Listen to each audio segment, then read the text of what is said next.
وفي سياق متصل تنحت المحكمة عن نظر قضية المرشد العام لتنظيم الإخوان محمد بديع، نوابي خيرت الشاطر ورشاد البيومي و29 آخرين بتهمة التحريض على قتل المتظاهرين معارضين للرئيس المعزول محمد مرسي. ولمزيد من المتابعة معنا موفدنا حمادة العربي من أمام دار القضاء العالي.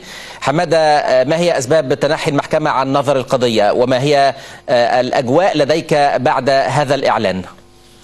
جورج، بداية يمكن الجلسة بدأت داخل محكمة دار القضاء العالي، محكمة الجنايات داخل دار القضاء العالي قبل حوالي ربع ساعة من الآن. لم يحضر في هذه الجلسة أي من المتهمين سواء محمد بديع أو نائبي خيرت الشاطر ورشاد بيومي، بالإضافة إلى 29 متهم آخرين تنظر المحكمة في قضيتهم اليوم.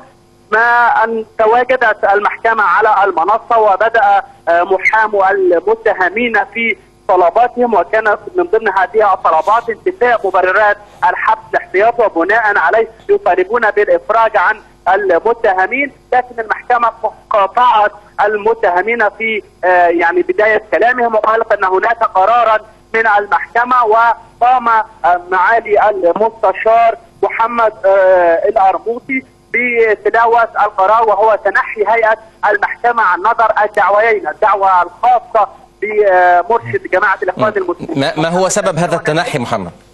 حتى الآن جورج لا وضوح بسبب. المحكمة سوف تستقر بالأسباب بعد ذلك وترفق في ملف الدعوة، لكن الأسباب التي استقيناها من بعض المحامين أن الأسباب التي تدفع أي محكمة للتنحي عن نظر الدعوة إما لاستشعارها الحرج لوجود صلة قرابة أيا كانت هذه القرابة مع أحد المتهمين، أو أسباب أخرى والتي رجحها البعض هنا هو عدم وجود يعني تأمين أمني كافي للمحكمة، وهو ما أدى إلى عدم حضور المتهمين في ثاني جلسات نظر الدعوة. فالأرجح أن يكون.